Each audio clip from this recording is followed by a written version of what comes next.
Group H came down to the merest of margins to see who would make it through to the knockout stages at the FIFA World Cup in Russia. Colombia starting the day outside the top two places in the group. They were taking on Senegal. So at the start, as we take a look at how it all finished out, Colombia required to win this game to give them a chance. But it would come down to what happened in Japan against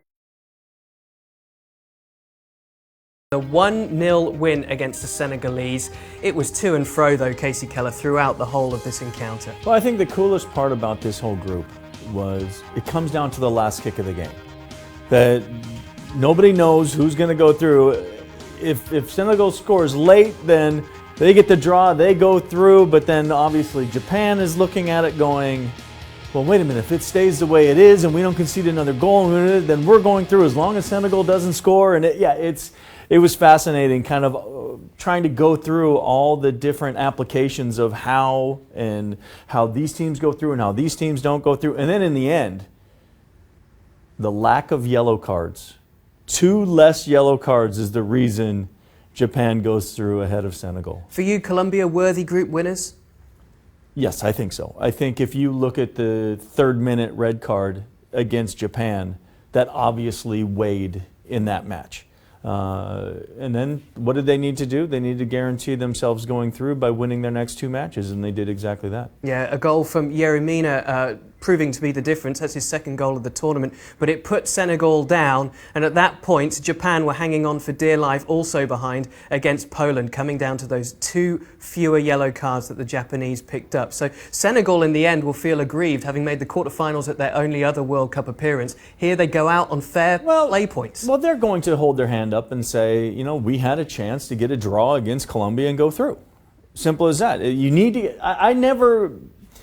If you don't win a match and you need results from somebody else, then you can only blame yourself. So they put themselves in a great position. They couldn't quite get the job done against Colombia. Yes, it's a shame when you look at it and say we didn't advance because of something as trivial as 2 yellow cards.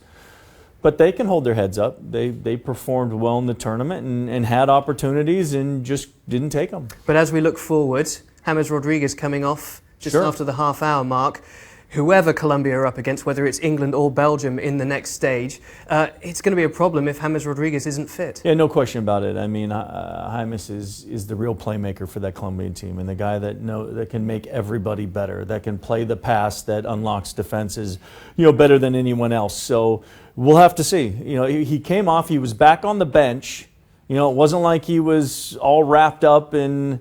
Maybe it was just something that was bothering him that he only needs a couple days to recover from and be ready for that round of 16 game. And if Colombia really have any hope to advance as far as they possibly can, he's a key contributor that needs to be on the field. Absolutely. So Colombia, for the 2nd World Cup running, make it through as group winners from the group stage into the knockout stages. Congratulations to Jose Pekerman and his team, but they'll have to obviously face either England or Belgium, potentially without James Rodriguez if he's not fit. We'll see what happens.